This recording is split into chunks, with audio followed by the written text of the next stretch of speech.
কি দিয়েছো? আমি ডাস্টের মধ্যে ময়লা দিয়েছি। ময়লা দিয়েছো? আচ্ছা, তুমি একটা কবিতা বলো তো।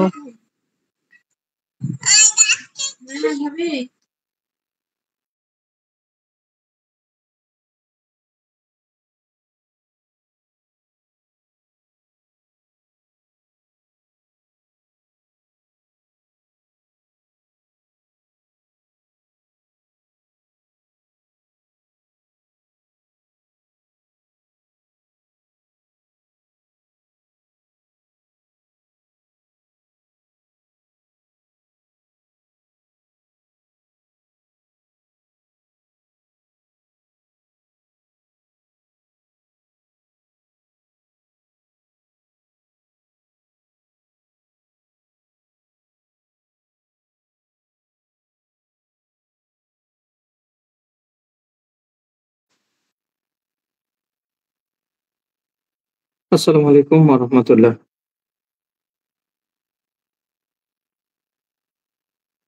ওয়ালাইকুম আসসালাম। ওয়ালাইকুম আসসালাম ওয়া রাহমাতুল্লাহি ওয়া বারাকাতুহু।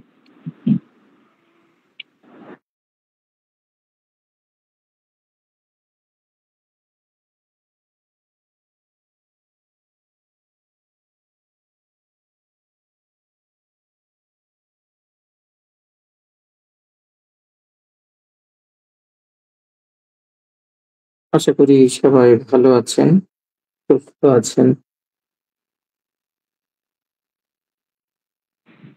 আলহামদুলিল্লাহ, আপনার শরীরটা ভালো আছে তো? জি, আলহামদুলিল্লাহ ভালো আছি। তো কন্টিনিউ না, বেশ আগে এই ধরনের আমি প্রোগ্রাম করতাম আমার স্যারকে নিয়ে। মাঝখানে বেশ কিছুদিন বন্ধ ছিল। এটাও যে চালু রাখতে পারবো এরকম না। তবে মাঝে, মাঝে কিছু জিনিস অভাব ফিল করি। ফলে আজকের এই প্রোগ্রামটা বেশ কিছু সিনিয়র পারসনকে নিয়ে শুরু করছি, যারা আমার সঙ্গে আছেন। তাদেরকে কথা বলার সুযোগ দেব, যদি তারা চায়। তাদের পরিচয় তারাই দেবে। আমার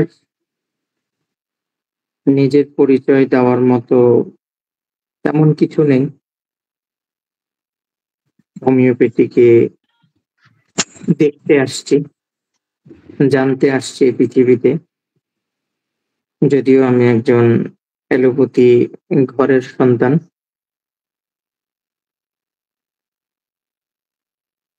যেখানে 18 জনের মধ্যে আমি একজন মাত্র হোমিওপ্যাথ। ইচ্ছা করে এখানে আসছি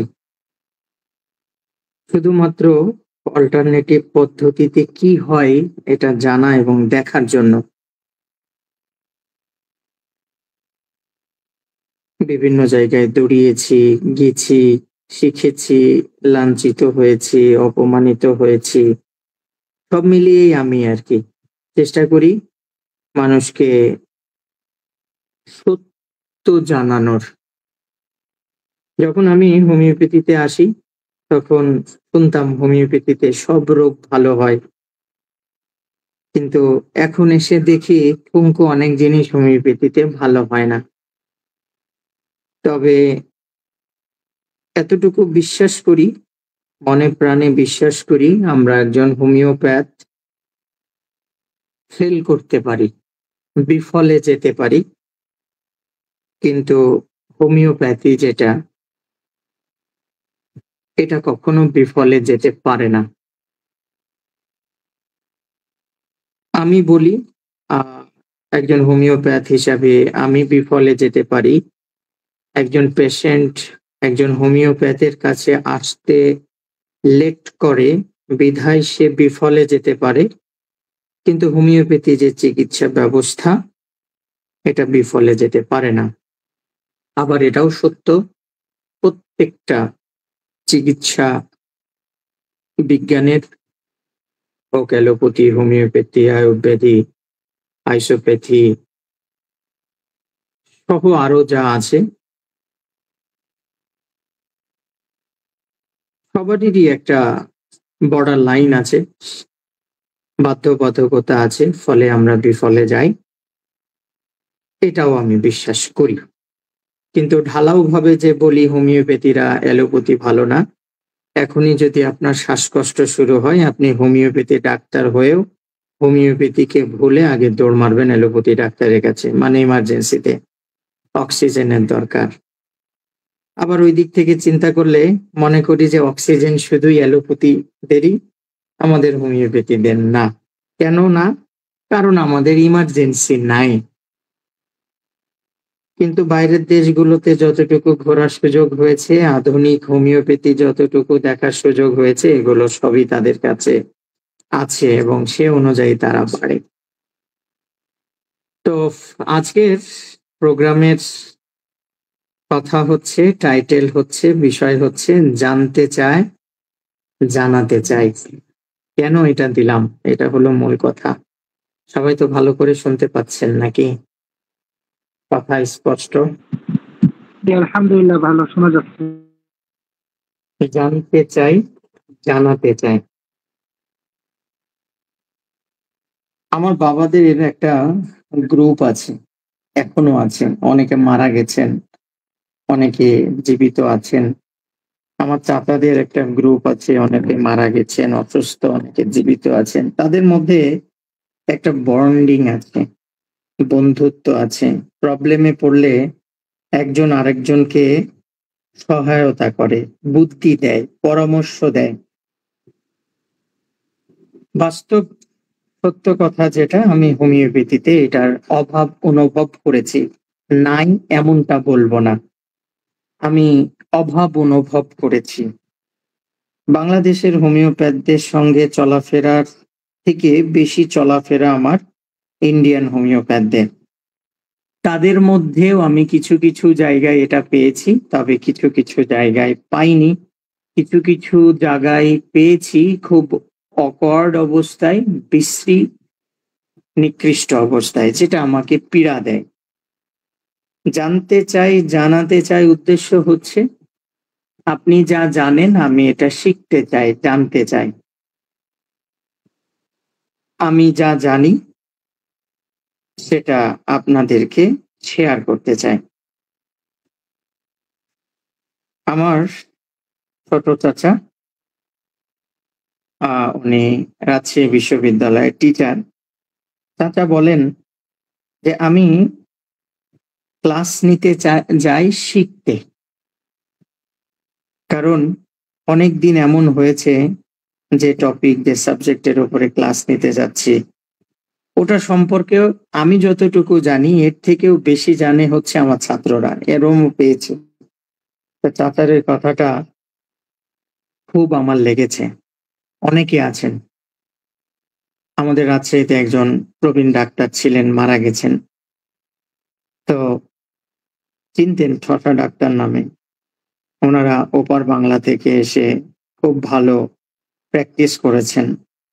ওই রকম ডাক্তার তৈরি হয়নি। কেন তৈরি হয়নি? ওনারা প্রফেশনাল ছিলেন। কিন্তু এখন যে ডাক্তারগুলো দেখি, আমি কিন্তু একটু মজা করা মানুষ, আমার কথায় রাগ করবেন না, ম্যাক্সিমাম হোমিওপ্যাথরা হচ্ছে দুই ঠ্যাঙাওয়ালা। মানে এটার মানে কি বোঝায় জানেন? দুই নৌকায় পা দেওয়ালা। এটা করছে পাশাপাশি এটা করছে, ওটা করছে পাশাপাশি এটা করছে। ফলে হোমিওপ্যাথির যে একটা চর্চা, একটা সৌন্দর্য, এটা নষ্ট হয়। আমি এখানে অভাব ফিল করি।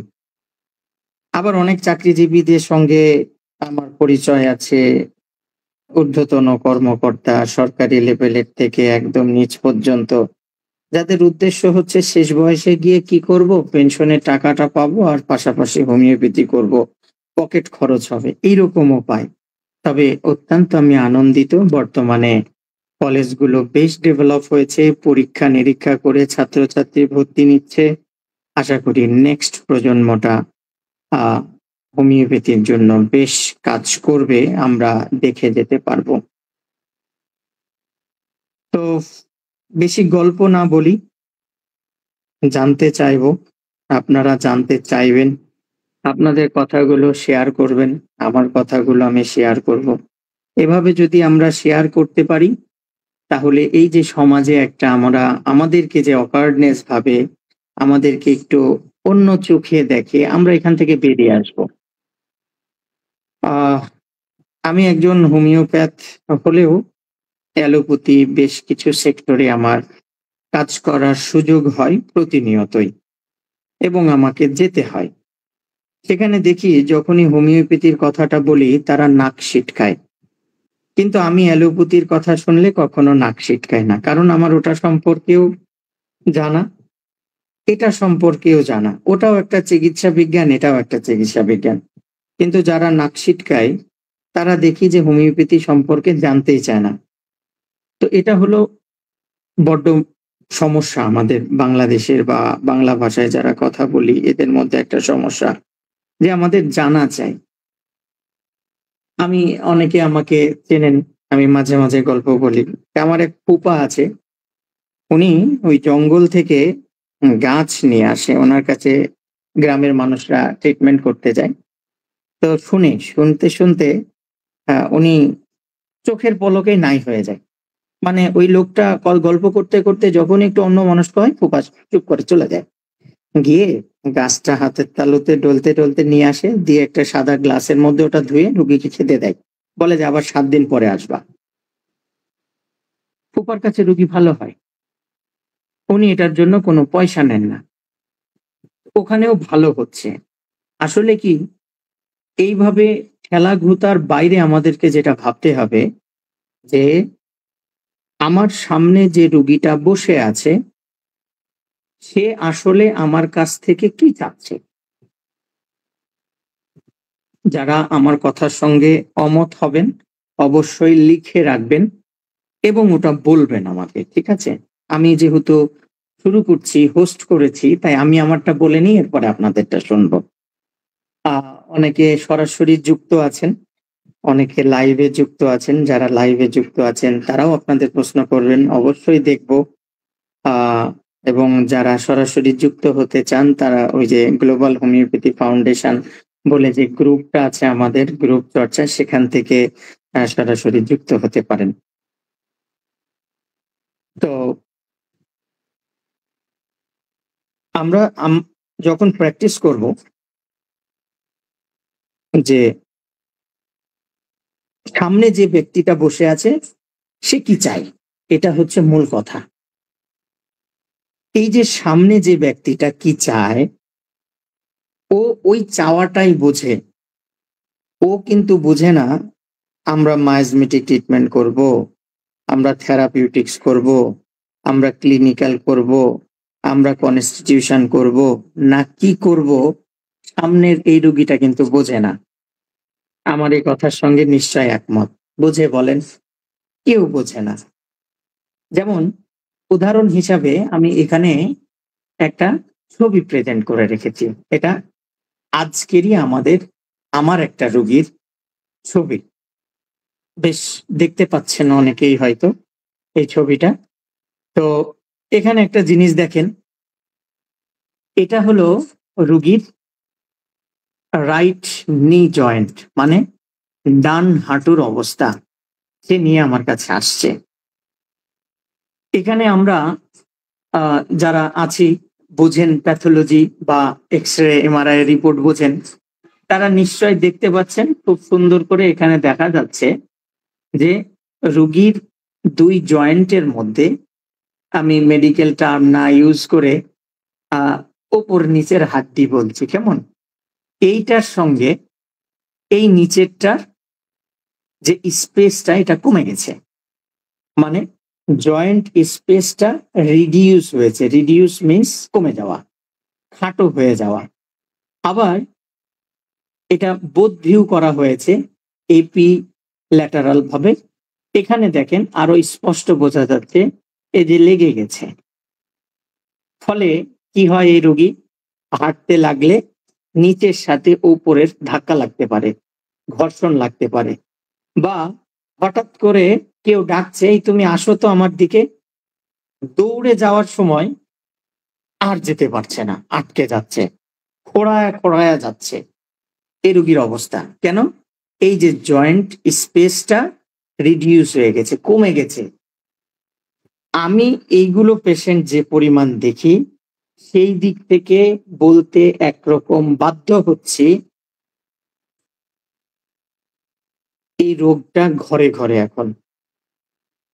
এখানে আমার সম্মানিত যারা বয়োজ্যেষ্ঠ ডাক্তার বা ভাইয়েরা যুক্ত আছেন, যাদের 35 ক্রস করেছে, যারা মুরগির কুঠিতে বসবাস করি। আবার রাগ করিয়েন না, মুরগির কুঠি মানে কি বলছি জানেন? ওই যে ঢাকা শহরের ফ্ল্যাট, এগুলাকে আমি মুরগির কুঠি বলি। একটু চাকরি বাকরি পাইলেই যে রাজশাহীতে এসে, ঢাকায় এসে, এখানে ওখানে এসে আমরা ভাড়া থাকি জীবন যাত্রার জন্য, এগুলাকে আমি মুরগির কুঠি বলি। তো এই মুরগির কুঠিতে যারা বসবাস করি, ফলে আমাদের কোলেস্টেরল ডেভেলপ হচ্ছে, ওজন বেড়ে যাচ্ছে, এদের হচ্ছে। এখন বলবেন যারা গ্রামে বসবাস করে তাদের হয় না? তাদেরও হচ্ছে। এই রোগীটা আমার একজন গ্রামীণ রোগী, মানে সংসার করা রোগী, সংসার করা রোগী এটা। আচ্ছা, তাহলে এই রোগীর কেন হলো? দেখেন, এদের সংসার করতে করতে নাতিপুতি গেলে তাদেরকে এক গ্লাস দুধ খাওয়ানোর জন্য এরা ব্যস্ত, কর্ম করে, কিন্তু নিজেকে যে এক গ্লাস দুধ খেতে হবে এরা কিন্তু খায় না, ফলে এরা অসুস্থ হচ্ছে। দেখেন, এটা অসচেতনতা, তাই কিনা? আমি কথায় কথায় একটা কথা বলি, এই যে আজ আমরা বিফলে যাচ্ছি না, একদম বিলিভ মি, মন থেকে বলছি, বোঝার চেষ্টা করেন। আমাকে আটকানো বা তর্ক করার যদি ইচ্ছা থাকে পারবেন, কারণ আমি যে তর্ক করে আমি বুঝি যে ও হলো না পড়াশোনা করে তর্ক করে, তাই ওদের সাথে বেশি কথা বলি না। তো এই যে না খেয়ে খাচ্ছে না, আর একজনের জন্য দুধ আনতেছে, তার মানে উনি অসচেতন। কেন এই কথাটা বলছি? আমাদের হোমিওপ্যাথি ডাক্তারদের এত সুযোগ বাংলাদেশে ভালো প্র্যাকটিস করা, সুনাম অর্জন করা। ভাই, চোখটা বন্ধ করেন আমার কথা শুনতে শুনতে, দেখেন সব পথ খুলে গেছে। প্রথম কথা, একজন রুগী হাঁটুর ব্যথা নিয়ে আসলো, একেবারে স্পষ্ট কথা, আপনার কোনো সিমটমস এর দরকার না, লিডাম দিবেন, প্রথম অবস্থায় কাজ করে না, সিমটমস নাই নেন। কারণ হোমিওপ্যাথিতে প্রেসক্রিপশনের 16টা পথ আছে, 16টা পথ। আমার বর্তমান যিনি ওস্তাদ, যার আন্ডারে আছি, তার আগের যিনি ওস্তাদ ছিলেন, ওনার ডাক্তার বর্মন স্যার, ভারতবর্ষের অনেকে ওনাকে অপছন্দ করেন, অনেকে পছন্দ করেন, অনেকে ফলোয়ার, অনেকে এই ওই যাই বলেন না কেন, ওনার বাস্তব চিত্র আমি জানি, দেখেছি। স্যার বলতো একটা কথা, এক লাইনে প্রেসক্রিপশন করা যায়, রুগীকে দেখে প্রেসক্রিপশন করা যায়। তো এই যে এই রুগী প্রথম অবস্থায় লিডাম দিলেন, ধরেন উইদাউট প্রেসক্রিপশন লিডাম দিলেন, সঙ্গে যদি এই রুগীকে পরামর্শ দেন তুমি দুধ খাবে, পেটের অসুবিধা না থাকলে তুমি পেয়ারা খায়ো আর কলা খায়ো, বিলিভ মি, ফার্স্ট স্টেজের যদি এগুলা হয়, ওই রুগী আরো 5টা থেকে 10টা রুগী আপনার কাছে নিয়ে আসবে। কারণ প্রথমবারেই ও সেরে গেছে, কিন্তু প্রথমবারেই সেরে গেছে আপনার এক ওষুধ। দেখেন আমাদের সুযোগ কতখানি। ওই ডাক্তারের কাছে গেছিলাম, আমাকে দুধ কলা খাইতে বলছিল, আর 1 বোতল কি জানি ওষুধ দিল, আমি ভালো হয়ে গেছি, ডাক্তার ভালো রে, সুনাম ছড়ায় গেল। দেখেন আমাদের সুযোগ কি, শুধু আমাদেরকে বুঝতে হবে। কিন্তু আমরা না বুঝে ভুল করি, যেমন প্যাটার্নের দিকে দৌড়াই। এখন প্যাটার্ন নিয়ে কথা বললে আবার অনেকে অনেক কথা বলেন, রাখেন, সবাই প্যাটার্ন রাখেন, কোনো অসুবিধা নাই, যে ধরনের রুগী আসবে ওই ধরনের চালাই দিবেন, এটা হলো আমার কথা। যে 28 জানের ভাত খায় আর যে হলো ওই যে লাল চাউল আউশ ধানের ভাত খায়, ও দুজনের মধ্যে পার্থক্য আছে।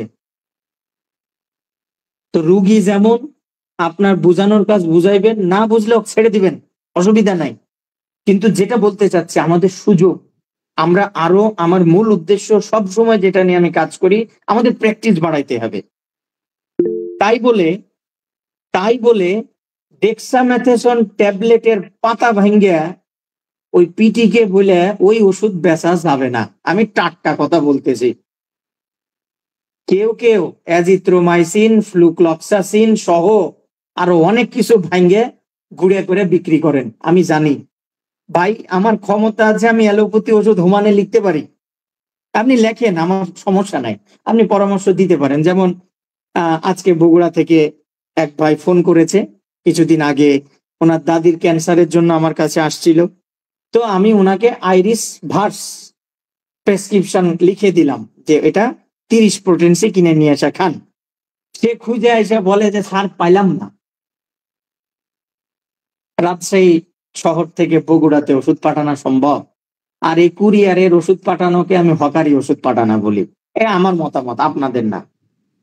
তো সম্ভব না, ও পাইনি। তাহলে এখন কি করতে হবে? হয় যে কোনো পিপি আমাকে বলে দিতে হবে। ওনাকে বললাম আপনি রেবেকা 20 একটা খাওয়ান আপাতত, আর খোঁজ লাগান এই ওষুধ কোথায় পাওয়া যায়।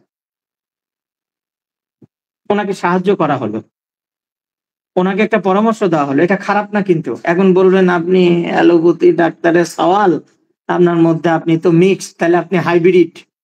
হ্যাঁ, আমাকে অনেকে হাইব্রিড বলে গাল দেয়। আমার কথা ওটা না, আমার কথা হচ্ছে রুগীকে আমার দিকে আকৃষ্ট করতে হবে, তবে এটা হোমিওপ্যাথি দিয়ে। যেমন এই যে এই রুগীর কথা বলছি, এই রুগীর জয়েন্টের স্পেসটা কমে গেছে। কেন? প্রচুর কাজ করেছে, জীবনে প্রচুর কাজ করেছে। ছাদ বেয়ে সিঁড়িতে উঠেছে, সিঁড়ি বেয়ে ছাদে উঠেছে, ধান শুকিয়েছে, ধানের বস্তা তুলেছে, মহিলা মানুষ, তারপরেও কিন্তু কমে গেছে। অ্যাজ এ রেজাল্ট এই রুগী কি হয়েছে জানেন? এই যে এটা দেখলেন, দেখাচ্ছি। এর ফলে এই রুগীর কি হয়েছে, এটা বন্ধ করলাম। এর ফলে এই রোগীর যেটা হয়েছে, এই যে এটা হয়েছে। আজ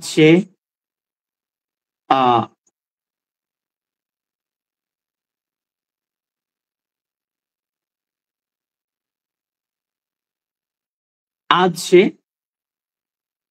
দেখতে পাইছেন এটা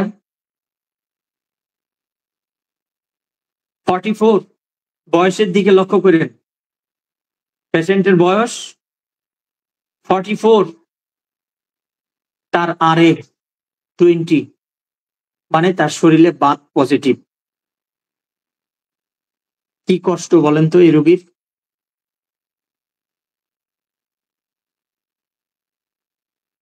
এই রোগীর কষ্টটা কি বলেন দেখি। আরে পজিটিভ, নর্মালি হলো 10, এর নিচে থাকতে হবে 4, 5, 6, ধরে নিলাম 6 পর্যন্ত ধরে নিলাম।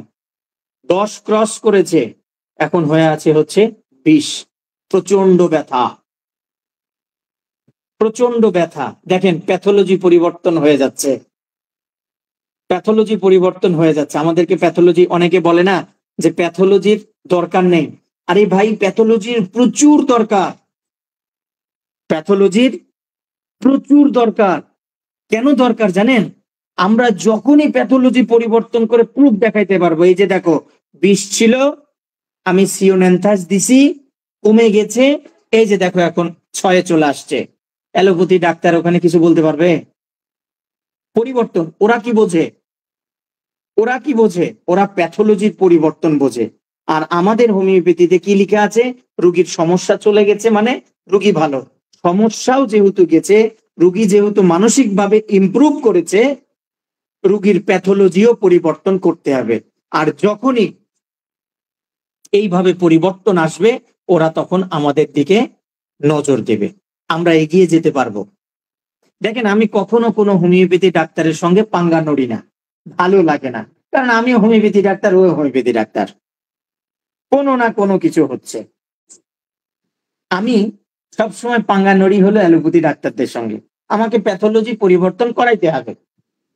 তোমরা কেমো দিচ্ছ, কেমো দিয়ে দিয়ে দিয়ে দিয়ে ক্যান্সার মার্কারকে সিইই, এরপরে CA 125, CA 15.3, 9.9, এগুলা সব তোমরা কেমো দিয়ে দিয়ে দিয়ে দিয়ে কি করে রাখতেছো?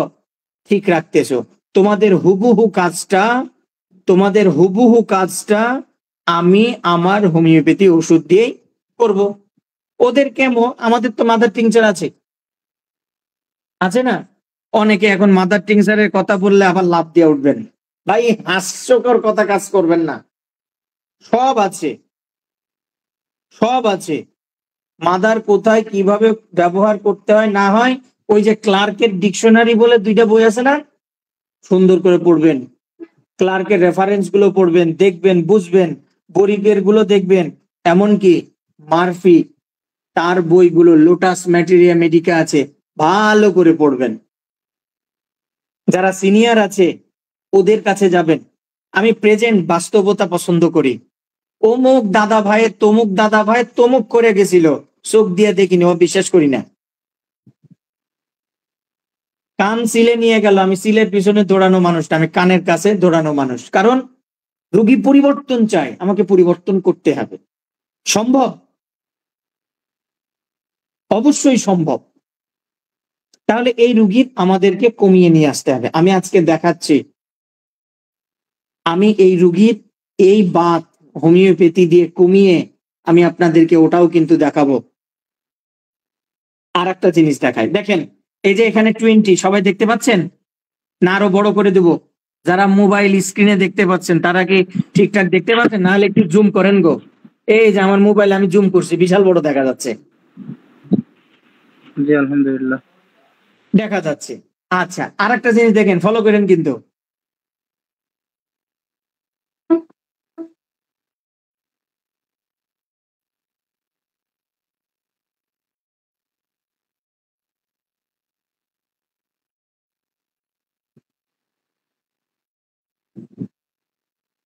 আর একটা জিনিস ওপেন করছি, খুব মন দিয়ে বুঝেন। এটা হচ্ছে হেমাটোলজি রিপোর্ট। এটা কি হেমাটোলজি রিপোর্ট? মানে রক্তের রিপোর্ট, সোজা কথা।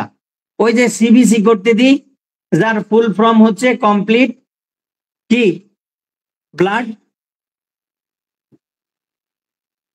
আচ্ছা, তো ওই যে ওই সিবিসি আর কি। এটা এখানে একটা জিনিস দেখেন, এখানে বুঝেন, এগুলা সব ভাঙিয়া ভুঙিয়া এত সময় নাই, সময় অল্প। এখানে দেখেন এ রুগীর হিমোগ্লোবিন 11.50, মানে 11.5। এটা 12-র উপরে থাকা ভালো, 12, 12.5, 13 থাকার কথা। তারপরেও 11.5 আছে। বয়স অনুযায়ী একটু কম হলেও স্বাভাবিক ধরে নিচ্ছি, অসুবিধা নেই। তারপরেও এটা প্রবলেম, 12-র উপরে থাকতে হবে, ঠিক আছে। কিন্তু নিচটা দেখেন, এটা নর্মালি থাকতে হয় আমাদের 34.80-র উপরে। দেখেন নর্মাল ভ্যালুগুলো পাশে দেওয়া থাকে, কিন্তু এটা 70, একটু কমছে, মানে 0.10 কমছে, ঠিক আছে, এটাও স্বাভাবিক ধরছি। কিন্তু ইএসআরটা দেখেন 29 হয়েছে, মানে জানান দিচ্ছে এই রোগীর শরীরে কোথাও কোনো ইনফ্লামেশন অর ইনফেকশন কিছু একটা আছে, কিছু একটা আছে। তারপরে আবার দেখেন এখানে প্লাটিলেট আছে 100, থাকতে হবে কত? 150 থেকে 410, মানে 1.5 লক্ষ থেকে নিয়ে 4.5 লাখ বা 4,10,000 পর্যন্ত থাকতে হবে। 150, 1.5 লক্ষ থেকে নিয়ে 4.5 লাখ বা 4,10,000 পর্যন্ত থাকতে হবে, কিন্তু এই রুগীর আছে 100। এখন প্রশ্ন হচ্ছে, রুগী কিন্তু একজনই, দেখেন ওই যে শরীফা, 40 বছর বয়স। এই রুগীটা আসছে হচ্ছে ব্যথা নিয়ে, কোমরের ভীষণ ব্যথা, নড়তে পারে না, চড়তে পারে না, কিছু না। ব্রানিয়া দিছি, ব্যথা ভালো হয়ে গেছে। কোমরের ব্যথা, হাঁটুর ব্যথা ভালো হয়নি, পরীক্ষা নিরীক্ষার রিপোর্ট হচ্ছে এই 100। এখন প্রশ্ন হচ্ছে 100 হলো কেন? 100 হলো কেন, মানে প্লাটিলেট লেভেল কমে যাচ্ছে কেন? ধরেন আমরা এই রুগীর রিপোর্ট জানি না, মানে ওই যে বাত আছে এটা জানি না, ধরেন জানি না। তাহলে যখনই প্লাটিলেট কমে যাবে বা কমতেই আছে, প্লাটিলেট ঢুকায় আবার কমছে, প্লাটিলেট ঢুকায় আবার কমছে, তাহলে আমরা সেক্ষেত্রে কি ভাববো? এ রোগী সম্ভবত আইটিপি বলে একটা রোগ আছে, আইটিপিতে ভুগতেছে। আমরা ধারণা করে নিব, যারা প্র্যাকটিস অফ মেডিসিন পড়েছি, ডিজিজ সম্পর্কে জানা, তারা আইটিপি মানে ইমিউন ওই থ্রম্বোসাইটোপেনিয়া বলা হয় ওইটাকে, আইটিপি কে। তাহলে এই রোগীর কমে যাচ্ছে, তাহলে কেন কমছে? বাত যদি না থাকে তাহলে আইটিপি ভাবতেছি, কিন্তু রোগীর বাত আছে, কেন কমতেছে? এটা হচ্ছে কথা। এখন কথা হচ্ছে এখানে বুঝেন, অ্যালোপ্যাথি ঔষধ সম্পর্কেও আমাদেরকে কেন জ্ঞান রাখতে হবে। এ রোগী ব্যথার ওষুধ কিছু খায়নি, এটা আমি জানি, তবে ওই ম্যাথোটক্স বা ওই টাইপের অ্যালোপ্যাথি একটা ওষুধ আছে বাতের জন্য, যেটা খেলে এই প্লাটিলেট লেভেল কমতে পারে। এই রোগী খায়নি, তারপরেও কমছে কেন বুঝতে হবে আমাদেরকে। দেখবেন ফারুক যে মাস্টার স্যারের যদি কেউ কোর্স করে থাকেন বা ক্লাস করে থাকেন, স্যার কিন্তু এইভাবে বলে, নলেজ রাখতে হবে। এবং সিনথেসিস রেপার্টরি যারা ইউজ করেন দেখবেন ওইখানে আছে, বা বড় বড় যারা রেপার্টরি গুলা ইউজ করেন সফটওয়্যার কেন্দ্রিক, ওইগুলোতেও দেখবেন অ্যালোপ্যাথি ড্রাগ দেওয়া আছে, ড্রাগ রিয়াকশন বলে একটা অপশন আছে, ওটা দেওয়া আছে। কেন? কোন ঔষধের ফলে হচ্ছে? কারণ আমাদের তো প্রচারটা কম, ফলে তাদের কাছে যায়, যার নাই কোনো গতি সে বেটা খায় হোমিওপ্যাথি। সোজা কথা। আমার মেজো ফুপা বলছিল, আমি যখন হোমিওপ্যাথি পড়ার জন্য সবাইকে বলছি যে আমি হোমিওপ্যাথি করব, তো তখন আমার ফুপা বলছিল যার নাই কোনো গতি সে খায় হোমিওপ্যাথি। তখন খুব মাইন্ডে লাগছিল, কিন্তু এখন মাইন্ডে লাগে না, এটাকে সফলতা মনে হয়। তাহলে এই রোগীর আপনার এটা কমে গেছে 100, বাত আমরা জানি না, তাহলে আইটিপি ভাবলাম, এখন জানি এই রোগীর বাত হইছে। এই বাত হওয়ার কারণে রোগীর ইমিউনিটি সিস্টেম যেটা বলে থাকি, ওই ব্যাটা নিজেই এই প্লাটিলিটকে নষ্ট করে ফেলতেছে। ওষুধ কিন্তু খায়নি, বুঝেন? ও ব্যাটা নিজেই প্লাটিলেটকে নষ্ট করে ফেলতেছে, মানে ও ব্যাটাকে আগে কমাইতে হবে। তাহলে এই রোগীর দ্বারা কষ্টটা কি? ব্যথা। যখন আমরা বাতকে লাগাম ধরতে পারবো তখন কিন্তু আস্তে আস্তে কমে আসবে, প্লাটিলেট বাড়তে থাকবে, ইমিউনিটি চাঙ্গা হতে থাকবে, রোগী অটোমেটিক ভালো হতে থাকবে, আমার ভাইটালিটি স্ট্রং হয়ে গেল। এখন আমি যে ওষুধ দেবো সেটাই ম্যাজিকের মতো কাজ করবে। আচ্ছা, এছাড়াও আরো কিছু কারণে প্লাটিলেট কমতে পারে, সবগুলো বলছি না। যেমন আপনার যদি স্প্লেনটা বড় হয়ে যায়, ডায়াবেটিস নিয়ন্ত্রণে রাখে না, পেটুক নিয়ম কানুন মানে না, বড় হয়ে গেছে, হতে পারে। দীর্ঘদিন আবার ওই যে গল ব্লাডার অপারেশন করে ফেলে, গল ব্লাডার অপারেশন করার পরে অনেক সময় কিন্তু স্প্লেনের উপরে আঘাত আনে, ফলে হতে পারে। 2 দিন 3 দিন পর পর হুদাহুদি জ্বর হয়, আমরা বহুত ব্যাসিলিনাম টিউবারকুলিনাম রাত্রেবেলা করে জ্বর হয়, এগুলা দিই না, সাতার মাথা কিছু হয় না। সিবিসি করতে দিলে দেখবেন যে প্লাটিলেট লেভেল কমে গেছে।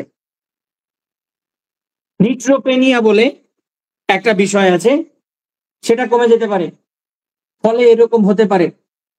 এবং শরীরের যে কোনো ধরনের ক্রনিক ইনফ্লামেশন, হেমাটোলজিক ডিসঅর্ডার ফলেও এই প্লাটিলেট কিন্তু কমে যেতে পারে। মানে এগুলো এই রোগী অনুযায়ী আমরা ধারণা করছি, আমরা জানি না কিন্তু বাত আছে, হয়ে যেতে পারে।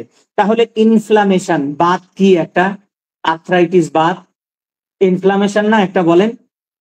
তাহলে এই রোগীর ইনফ্লামেশন হয়েছে, আমরা জেনে গেছি। এখন কথা হচ্ছে, আমার এই কথার সঙ্গে অনেকে একমত হবেন না, কিন্তু তারপরেও একমত হন, এই মুহূর্তে হন, পরে আবার উল্টে দিয়েন। দেখেন, বললাম কি, রোগী কি চায়? আমার ব্যথা কমবে, আমি আবার আগের মতো ফিরবো। আমরা জানি ক্ষয় হয়ে গেছে, স্পেস রিডিউস হয়ে গেছে, এক আগের অবস্থায় নিয়ে যেতে পারবো না, কিন্তু স্বাভাবিক তো করে দিতে পারবো।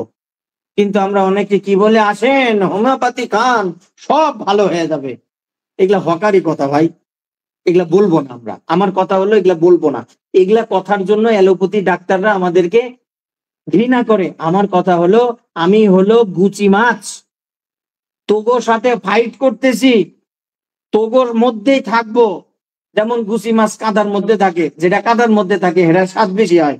ওই যে হাওড়ের একবার রুগী বিশাল বড় বড় গুচি মাছ এনে দিছিল আমাকে, ওই যে হাওড় ওইদিকে ঢাকার চেম্বারে, সেই মজা। তো আমরা গুচি মাছ, আমরা আমাদের কাজ করব এবং ওদেরকে দেখাবো, এই যে দেখো পরিবর্তন হচ্ছে, আমরা শেয়ার করব, আমাদের মধ্যে একটা কমিউনিটি তৈরি হবে। বাস, কি জুনিয়র কি সিনিয়র দেখা দেখি নাই, কথা হলো এক, আমরা হোমিওপ্যাথি ডাক্তার, আমাদেরকে আমাদের লক্ষ্যে পৌঁছাইতে হবে। আমি জানি না কালকে সকালবেলা এ বলার জন্য আমার এই আইডি মাইডি এগুলো আউট করে দেয় কিনা। এর আগে দিছে ভাই 2-3টা ফেসবুক আইডি, সব খাইয়ে দিছে। কি বলবো, রিপোর্ট মারলে তো আরো মুশকিল। আবার হোমিওপ্যাথি ডাক্তারদের মধ্যে একটু মানে কি বলবো, ইয়াও আছে, লোভও আছে। এই রিপোর্ট আবার কিন্তু জালিয়াতি করেন না, ওই এডিট মেডিট করে এগুলা পোস্ট করেন না নিজেকে ভাইরাল করার জন্য, তাহলে বিপদে পড়ে যাবেন। যা দিবেন সরাসরি দিবেন। তো যেটা বলছিলাম, ইনফ্লামেশন এই যে রুগীর হয়েছে, এখন কথা হলো ওই যে এই ইনফ্লামেশনটা আমরা কমাবো কি করে। আমাদের কাছে যে রুগীটা আসবে, আমাদেরকে দেখতে হবে ও কি চায়, তাহলে ও আরাম চায়, সুস্থতা চায়। আমাদেরকে ঔষধগুলো চিন্তা করতে হবে ওকে কেন্দ্রিক, ও কি চায়, তাহলে ওর ইনফ্লামেশন কমাইতে হবে। এখন এই ইনফ্লামেশন রিলেটেড যদি ওষুধ চিন্তা করি, দেখেন তো আপনারা ওই যে কনস্টিটিউশন বা মায়াজমেটিক যে ওষুধগুলো চিন্তা করেন সেগুলো আসে কিনা। Inflammation, inflammation chronic severe inflammation, রুগীর রিল্যাক্স করতেছে, সালফারকে চিন্তা করা যায় ক্রনিক ইনফ্লামেশনের জন্য। প্রথম ওষুধ বলতেছি, ও রুগী কিন্তু আরামে আসছে, ও উপশম নিতে আসছে, উপশম সোরা। প্যাথোলজিকে, ওই ডাক্তারিকে আমরা আমাদের জায়গায় নিয়ে আসতেছি। ইনফ্লামেশন, ও দ্রুত উপশম চায়, আর যে কোনো কুইক জিনিস হচ্ছে সোরা। তাহলে সালফারকে বলতে পারি। আচ্ছা, 2 নাম্বার পয়েন্ট, যেহেতু ওই ব্যাটার হাড়ের সমস্যা, ইনফ্লামেশন, ও নিশ্চয়ই ঠান্ডাতে বাড়ে, কারো আবার গরমে বাড়ে। রেয়ার কিছু জিনিস আমাদের আছে যেটাকে আমরা পিকিউআরএস বলি। তাহলে ওই দিক থেকে যদি চিন্তা করি, ক্রনিক ইনফ্লামেশন, সালফারের পরেই হলো ক্যালকেরিয়া কার। আচ্ছা, এখন যদি স্প্লেনটা বড় হয়ে যায়, যদি স্প্লেনটা বড় হয়ে যায়, আগো মস্ত বড় সোরাত থেকে আগত সাইকোটিক প্রধান লাইকোপোডিয়ামকে চিন্তা করা যায় না বলেন? আরে ভাই, আমি যেদিক দিয়ে যাই হোমিওপ্যাথি দেখতে পাই তো। তোমরা প্যাথোলজি নিয়ে বসবে, আমি এ নিয়ে বসে আমি আমার হোমিওপ্যাথি বয়ান দেবো। আমার কথা হচ্ছে এটা, বুঝলেন? আপনি গুটি কয়েকটা সিমটমসের উপরে প্যালিয়েশন করে দেন, আমার মনে কোনো দুঃখ নাই, কিন্তু আপনার মূল ফোকাস রাখতে হবে ও প্যালিয়েশন নিয়ে পরের বার আমার কাছে খুশি হয়ে আসবে, আর আমি তখনই ওর মূল মন্ত্রটা আমি ঝেড়ে দেবো। আগেকার ডাক্তাররা, আবু বক্কর স্যারের কয়েকটা চটি বই আমার কাছে আছে। আমি আবু বক্কর স্যারের নাতি আর কি, আমাদের রাজশাহীর সুনামধন্য ডাক্তার ছিল, ফাটা ডাক্তার নামে ছিল। রাজশাহীতে থাকলে চিনবেন, শুনেছেন নাম, আশপাশের ইয়া। তো ওনারা কেস নিয়ে ভাবতো তুমি পরের দিন আসো। বা একজন প্রবীণ ডাক্তার আছে আপনার রাজশাহী মোহনপুর এলাকাতে, ওনার বাড়ি হলো নওগাঁ। তো উনি আমাদের মতো এত হোমিওপ্যাথি করে না, বাড়িতে করে আর কি। আমি ওনাকে চিনি, ওনার কোনো ডিগ্রি টিগ্রি নাই, বই পড়ে উনি ইয়া করে। আপনি যাবেন, আজকে আপনার সবকিছু শুনে নিয়ে 2-3 দিন পরে ডাকে। দেখেন রুগীদের এতখানি ধৈর্য নাই। আপনি যদি বলেন যে বাপু তোমার পেটে গ্যাস আছে, তোমাকে আমি হাইড্রাস্টিস দিলাম, 2 দিন খেয়ে পেটটা ক্লিয়ার করে পরের দিন এসে আমি লাইপো দিব, ও বলবে হ্যাঁ কেমবা জানি ডাক্তার বললো 2 দিন পরে ওষুধ দিবে না, ভালো ডাক্তার না। চায়ের স্টলে বসে আপনার দুর্নাম করে দিছে, আপনাকে বুঝতে হবে, ছাড়া যাবে না ওকে। তাই বলে আবার প্যাটার্ন দিবেন না, ডেক্সামেথাসোন ট্যাবলেট দিবেন না। প্রেডনিসোলন দেবেন না, স্টেরয়েড দেবেন না। আপনি হোমিওপ্যাথি ডাক্তার, আমি এগুলা জানি কে কে করেন। এগুলা করবেন না, আমাদেরই আছে রে ভাই, আমাদেরই আছে। আপনার কমাইতে অসুবিধা হচ্ছে, ওই ধরনের কিছু দেবেন। আপনি আর্নিকা 1X আনান ইন্ডিয়া থেকে, টাইটুরেশন গুলা কিসের জন্য আমাদের দেন? ক্ষয় হয়ে যাচ্ছে, ক্ষয়ের ওপরে ক্ষয়। ওই যে কোরাকাল কিট রেডিয়েন্টের দিছে, একটা পাতার দাম 3000 টাকা। আরে ভাই আপনি ওইখানে আমাদের ওই যে হেকলা লাভা আছে না, ও 3X সুইজারল্যান্ডের পাওয়া যায়, বেশি দাম না, খালি 35,000 টাকা মনে হয় দাম নেয়। এখন আর আসে না সুইজারল্যান্ডের কোটা, আমার কাছে আগের আছে, মাঝে মাঝে ব্যবহার করি। আর ওই শোয়েবের গুলা মনে হয় 650 টাকা করে নেয়। আপনি দেন না, দেখেন 2 দিন থামে কিনা রুগী। এগুলা দিলে কোনো অপরাধ হবে না। আপনি ভাবতেছেন কেস, 2 দিন পরে এসে দেখতেছেন রুগী মেডো, লাগান মেডো, কাজ হইতে বাধ্য, দৌড়বে শুধু। এখন বলবেন 2 দিন আগে এই ওষুধ দিছিলাম, আবার এখন এই ওষুধ দিচ্ছি, তো এতে অসুবিধা হবে না? আপনাকে এত কিছু ভাবার দরকার নাই তো। হেকলা লাভা কোন জায়গার কি কোনার ওষুধ, আর ওই মেডো কোথাকার ওষুধ, কোনোদিন এক হয়? ওরকম 1000 কোটি হেকলা লাভা ওই মেডোর পেটের মধ্যে আছে। হ্যাঁ, তবে সাপোর্টিং হিসাবে কাজ করবে, আর মেডোই হচ্ছে রাজত্ব চালাবে, আমি সেটা বলতে চাচ্ছি। আচ্ছা, তাহলে এই প্যাথোলজি থেকে আমি আমার মেডিসিনে ঢুকছি, এবং সবগুলো গভীর ক্রিয়াশীল মেডিসিন। এখন কথা হচ্ছে, যদি এই রোগীর বাত না হয়ে, ইনফ্লামেশন না হয়ে, ওই স্প্লিনের কোনো একটা গন্ডগোলের কারণে এটা হয়েছে, তাহলে আমরা কি করব? আমার সিমটমস দরকার নাই, আমি তোমাদের সাথে পাঙ্গা নড়বো। আমি এখান থেকে আমার ওই যে সিওন্যান্থাস আমেরিকানা বলে একটা ওষুধ আছে না, চেনেন? ব্যবহার করছেন কেউ? ওর মাদার থেকে 3X বানান, অথবা ওর মাদার থেকে 1X বানান, দেব দিনে 3 বার খাইতে দেন তো, আর স্প্লেনের ব্যথা কমে কিনা? 100-তে 100। আমি বলতেছি এরকম হাজারো ইনলার্জ অফ স্প্লিন। এই মুস্তাফিজ আছেন এখানে, থাকলে সারা দেন। এই মুস্তাফিজের এই ওষুধ দিছিলাম একবার, এই গ্রুপে যদি থাকেন। একই দিছিলাম, ও বলুক যে কমেনি স্যার, কমতে পারত। আমাদের এগুলা ইমার্জেন্সি ড্রাগ, আমাদের এগুলো অ্যান্টিবায়োটিক, তোমাদের মতো আমরাও পারি। এরপরে ঠিক আছে, আমি মাদার দেবো না, আমি 1X বানাবো না, আমার এত সময় নাই, ঠিক আছে, কোনো অসুবিধা নেই। কি করবেন? কি করবেন বলেন?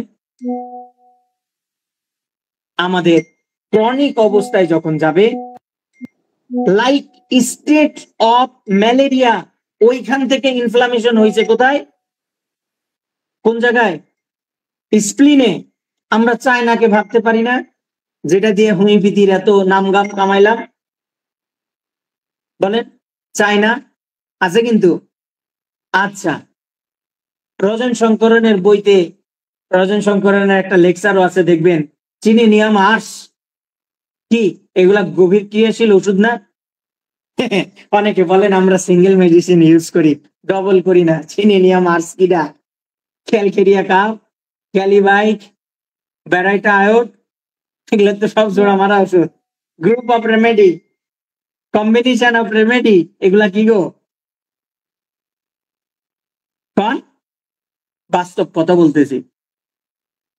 বইয়ের পাতা দেখে আর খুইলে বহু লেকচার দেওয়া যায়, কিন্তু ডাক্তার হাসান মির্জা স্যারের একটা সরাসরি কথা আমার মনে আছে, তুমি মাঠের প্লেয়ার হও, বইয়ের প্লেয়ার হও না। আপনি বই পড়ে যে লেকচার দিবেন, আর যখন চেম্বারে বসবেন, যদি বইয়ের জ্ঞান নিয়ে বসে থাকেন, ভাই মাথা এমন চক্কর দিবে, কিছু দেখতে পাবেন না সামনে। মাঠে খেলা অনেক কঠিন, বই দিয়ে লেকচার দেওয়া। এই অনলাইনে তো মনে করেন সবাই মাস্টার, আরে বাপ রে বাপ, মাস্টারের অভাব না। ও বেটা হোমিওপ্যাথি 2nd ইয়ারে পড়ে, ও বেটা মাস্টার সাথে গেছে, ম্যাথমেটিকা পড়াচ্ছে। আমি ম্যাথমেটিকার একটা মেডিসিন নিয়ে আলোচনা করতে হলে আমার নিজস্ব 380টা ওষুধ লেখা আছে, আমার অনেক ছাত্রছাত্রীরা জানে, ওদেরকে দেখাইছি। এরপরে ওটা দেখে আলোচনা করতে হলেও আমাকে 3 দিন আগে ভাবা লাগে, কব কিনা, আগে বলবো কিনা। আমি জ্ঞানহীন মানুষ, স্মরণ শক্তিও কম, বুধ শক্তিও কম, তাই হয় তাদের হয়তো বেশি। তো যে চাচার কথা বলে সান্ত্বনা দিই যে ওর কাছ থেকে শিখা লাগবি, আমরা জানতে চাচ্ছি, জানাতে চাচ্ছি, সেজন্য আগায় যাক, তাও আগান, আমার সমস্যা নাই। তাহলে স্প্লিন বড় হলো লাইক ম্যালেরিয়া থেকে, আমরা তাও তোমার প্যাথোলজি থেকে আমার ওষুধে আসলাম। প্যাথোলজি নিয়ে সমস্যা তো এখানে বেটা কাম করবো, এটা হলো কথা। আচ্ছা, এখন কথা হলো সাপোর্টিভ বায়োকেমিক ওষুধ, কেউ আবার চড়বড় করে ওইটার না। বায়োকেমিক ওষুধ বেশ ভালো কাজ করে, এবং এটাকে আমি ওই যে ফুড সাপ্লিমেন্ট হিসাবে অ্যালোপ্যাথিতে আছে না, সাপ্লিমেন্ট দেয় অনেকে, এই চাইনার অনেক কোম্পানি মাঝে মাঝেই চেম্বারে আসে, জ্বালাতন করে। আবার অনেক হকার হোমিওপ্যাথি আছে, এদের হোমিওপ্যাথির কিছু নাই, সব অন্য প্যাথির ওষুধ নিয়ে বসে হোমিওপ্যাথি নাম দেয়। এই হকার গুলা ব্যবহার করে ওগুলা চাইনার ওই প্রোডাক্ট গুলা। আমাদের হোমিওপ্যাথিতে তোমার ফুড সাপ্লিমেন্ট দরকার, তুমি বায়োকেমিককে ব্যবহার করো, কোনো সমস্যা নেই। আবার অনেকে বলে যে স্যার 2-3 টাকা বিল টিল বেশি করতে বায়োকেমিক ওষুধ লাগে স্যার। আচ্ছা, আপনাদের সব দুঃখ আমি বুঝি, দেন, সমস্যা নাই। বায়োকেমিকে সরাসরি আমরা টান মারবো এই ইনফ্লামেশন থেকে। যেমন বলি ফেরামফস, যেহেতু রোগীর রক্ত কমে যাচ্ছে 11.50, প্লাটিলেট বাড়ছে, বলেন তো ফেরামফস 6x 12x অস্বীকার করতে পারবেন? কাম করে না। দেখেন, আমি একটা সময় বায়োকেমিককে, আমি এর আগেও বলছি একটা ভিডিওতে, খুব একটা আমার জানা ছিল না, তবে আমি এটা নিয়ে দীর্ঘ পড়াশোনা করছি, এখনো করতেছি, এখনো লেখাগুলো মুছে আবার নতুন করে লিখতেছি, সেই আঙ্গিকে বলতেছি, খুব বেশি এটা সম্পর্কে বলতে পারবো না। প্রাথমিক স্টেজে প্লাটিলেট কমে যাচ্ছে, এই প্লাটিলেটের সাপোর্ট প্লাস আমার রক্ত ডেভেলপের জন্য ফেরামফস, ফেরামেট, লিথিসেনিয়াম বলে একটা ওষুধ আছে 3x, আমি বলছি ও ব্লাড ক্যান্সারের রোগী আসুক না কেন, ও লিউকোমিয়া নিয়ে আসুক না কেন, লিথিসেনিয়াম 3x 1x কি পরিমাণ কাজ করে ব্যবহার করে দেখেন। আচ্ছা, এরপরে ধরেন এই ইনফ্লামেশনটা বোন মেরু কেন্দ্রিক, আমরা বাদ ধরিনি, বোন মেরু কেন্দ্রিক। আগো সমস্ত ক্যালসিয়ামের আব্বা ক্যালকেরিয়া ফস। যদি টাইটুরেশন না পান, বায়োকেমিকের হেল্প নেন, আমি প্যাথোলজি থেকে ওষুধ প্রেসক্রিপশন করব তোমাদের মতো।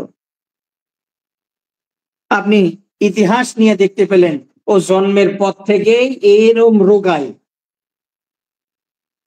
ও একটা না একটা রোগ লেগে গেছে, আর কোনো রেহাই নাই।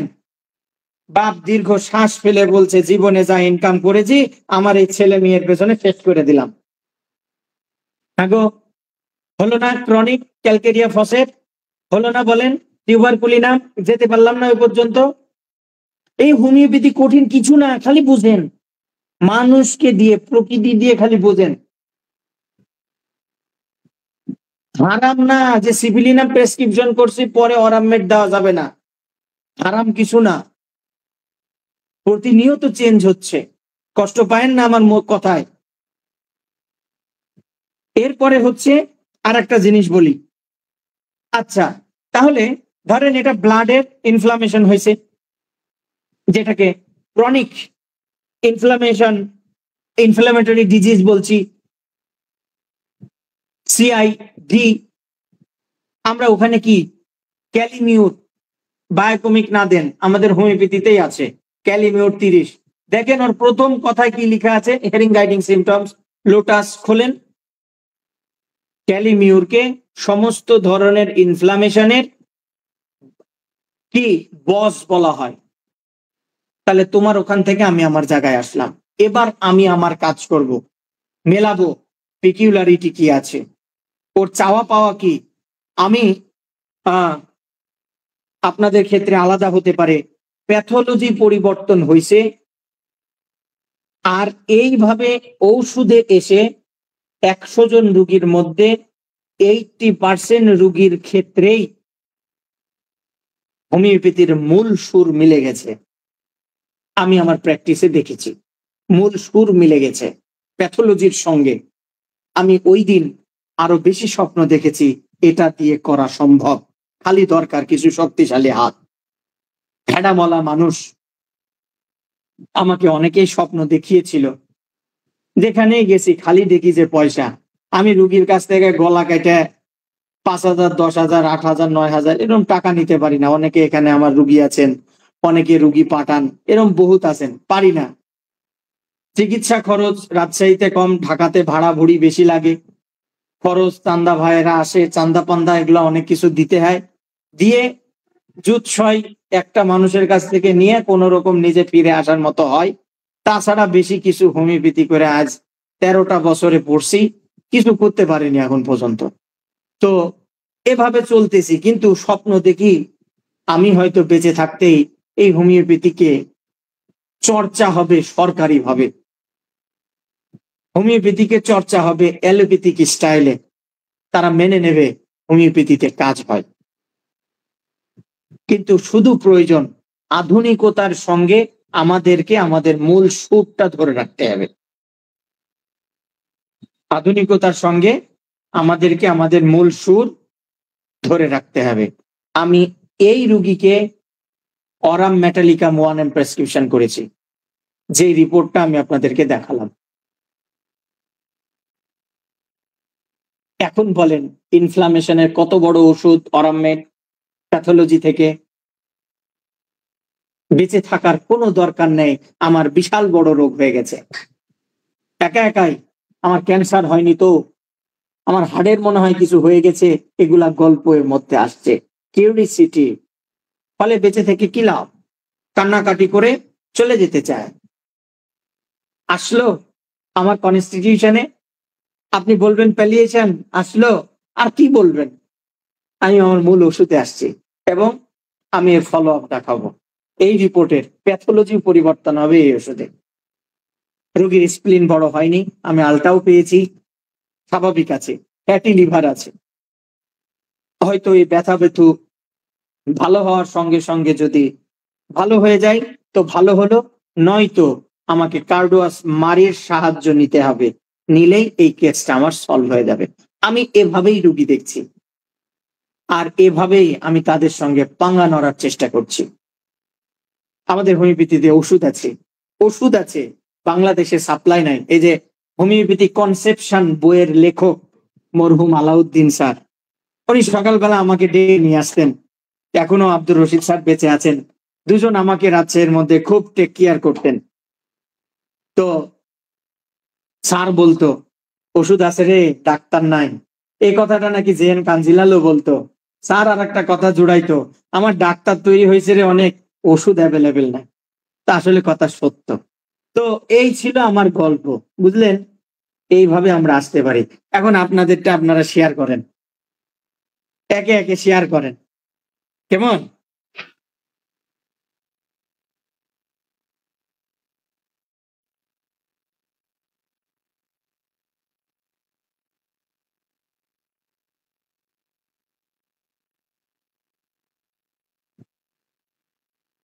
জি,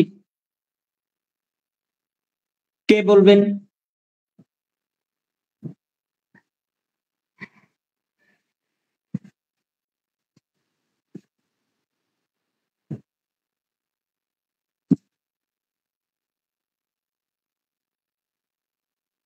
কোনো অসুবিধা হচ্ছে কি? আমি এগুলো বন্ধ করে দিচ্ছি।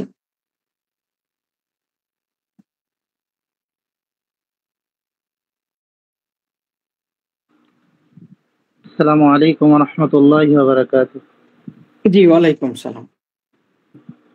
জি স্যার, আমরা আপনাদের কাছ থেকে শিখতে আসছি স্যার, আপনি আমাদের প্রতিনিয়ত এভাবে শিখাইলে যদি শেখানোর রাস্তা যোগ্যতা নাই, গল্প করার যোগ্যতা আছে, খুব গল্প করতে পারি, আমার মাও খুব গল্প করতে পারে। জি, আমাদের নবী ও গল্পের মাধ্যমে সাহাবাদের অনেক কিছু শিখাইয়েছেন, আমরা সেভাবেই গল্পের মাধ্যমে শিখতে চাই ও মনে রাখতে চাই।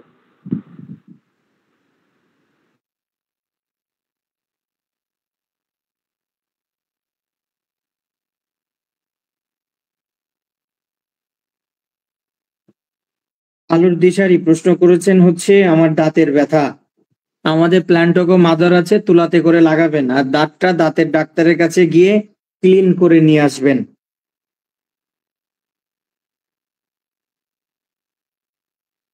বলেন, তারপরে ওই যে লাইভে অনেকে প্রশ্ন করছে তো সেটার উত্তর দিচ্ছি আর কি।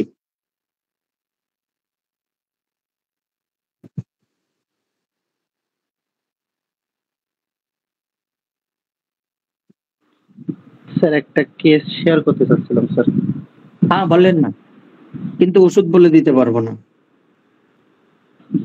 স্যার আসলে আমি বিষয়টা একটু জানার ইচ্ছা এরকম, আমার হ্যাঁ এক বলেন। রোগী 20 বছর যাবৎ তার দুই চোখের চতুর্পাশ দিকে ছোট্ট ছোট্ট দানা দানা বিচি বিচি ঘামাচির মতো কি যেন বের হয়েছে। হুম। এখন রোগীর কাছে জিজ্ঞাসা করা, রোগীর 5 বছর বয়স থেকে নাকি মুখে ক্রিম মাখতো।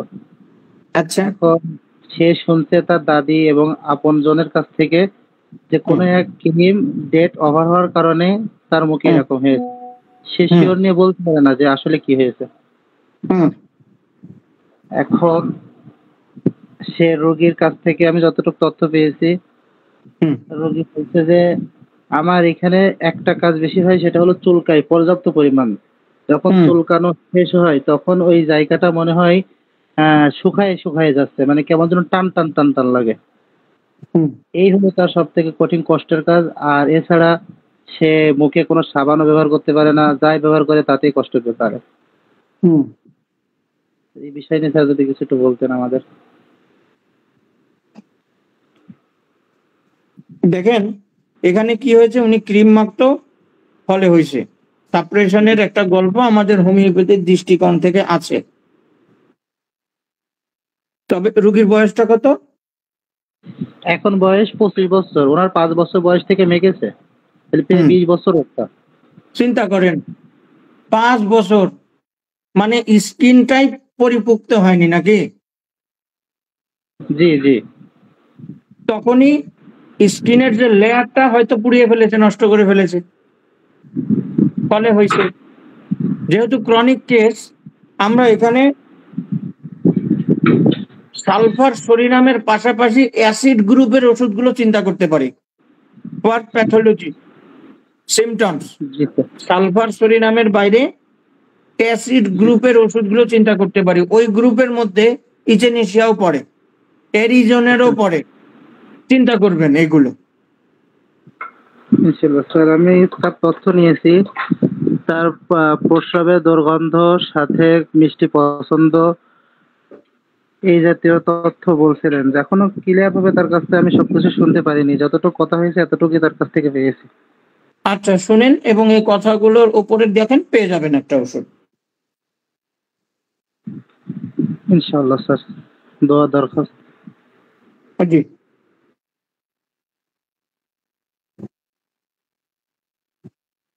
কি লিখেছেন নাইমুল ইসলাম? আমার দুই উরুর মাঝখানে খুবই চুলকায়, গরমে বাড়ে, আর গরম খাবার খেলে সর্দি লাগে।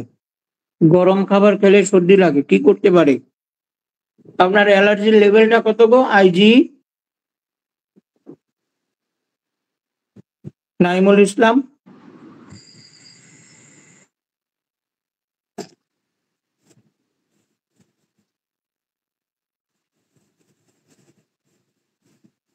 ওটা চেক করে দেখিয়েন।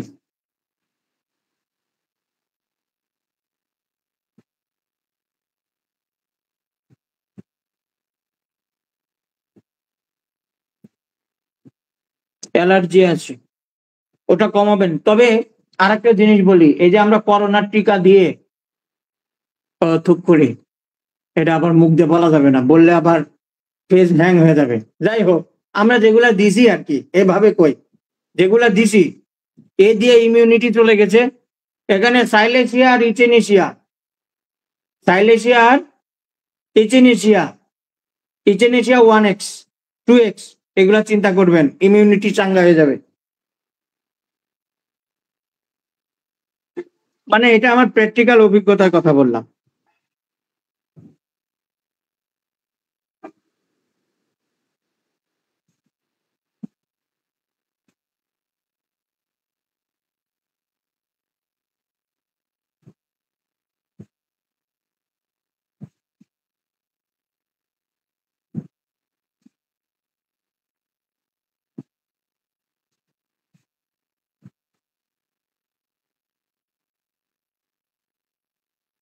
দেখি আর কারো কোনো প্রশ্ন আছে নাকি?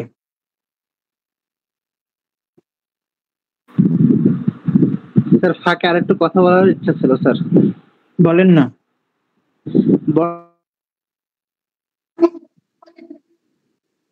হারে হচ্ছে যে অ্যালোপ্যাথি চিকিৎসা নেওয়ার পরে প্রত্যেকটা রোগী হোমিওপ্যাথি দিকে আসছে। জি, গত জি, 2-3 হ্যাঁ। দিন ধরে যে অ্যালোপ্যাথি চিকিৎসা নিচ্ছে, বর্তমান জ্বরে অনেক রোগী জ্বর কমে যাচ্ছে কিন্তু তার শারীরিক দুর্বলতা, মাথা যন্ত্রণা, এমনকি হুম। কাশি, হুম। আর সাথে সাথে তাদের খাবারের অনিচ্ছা, খাবারের দুর্গন্ধ, খাবারের সাথে হুম। খাওয়ার ইচ্ছা নষ্ট হয়ে যাচ্ছে। হুম। স্যার এই রোগী বর্তমানে আমার মনে হয় প্রচুর, আপনারাও অনেক পাচ্ছেন। অনেকেই এখন হোমিওপ্যাথির দিকে আগ্রহী, বিশেষ করে আমাদের গ্রাম অঞ্চল এই এলাকায়। তা আল্লাহর অশেষ রহমতে স্যার এখন বর্তমান লক্ষণ ভেদে যে চিকিৎসাগুলো আসছে বিরাই নিয়ে বেশিরভাগ, পানি পিপাসা থাকছে পর্যাপ্ত পরিমাণ, সাথে সাথে কাশি, ব্রানিয়া, ব্যাকটেরিয়া, জেলস ভালো কাজ করতেছে। জি স্যার, সাথে সাথে ওদের খাবারের গন্ধ, এখন কলসি কামের ভিতর লক্ষণগুলো বেশি পাওয়া যাচ্ছে স্যার। এগুলো তো সরাসরি সবগুলো তো একসাথে ব্যবহার করা যাবে কিনা আমার একটু জানার ইচ্ছা ছিল। আচ্ছা, এই প্রশ্নটা গত কয়েকদিন আগেও কেউ একজন করেছিলেন, উনি একজন হোমিওপ্যাথ। আমি স্পষ্ট কথা বলছি, আমরা এখনই কি বললাম, আমার সামনে যে রুগীটা আছে ও কি চাচ্ছে এটা বলছি না, বলেন। জি জি স্যার। আচ্ছা, এখানে দেখেন খাবারের গন্ধ লাগতেছে। জ্বর সাধারণত যদি 3 দিনের মধ্যে ভালো হয়ে যায়, আপনি যতই ওষুধ দেন ও ওর নিজস্ব ইমিউনিটির দ্বারা সুস্থ হয়েছে, কিন্তু আপনি ওষুধ দেওয়ার 24 ঘন্টার মধ্যে যদি ভালো হয় তাহলে আপনার ওষুধের দ্বারাও ভালো হয়েছে। এটা হলো প্রথম কথা। জি স্যার।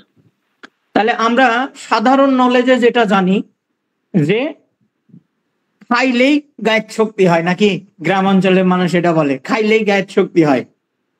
আপেল খাইতে হবে, কমলা খাইতে হবে, এয়া খাইতে হবে, কলা, মানে খাইলেই শক্তি হয়।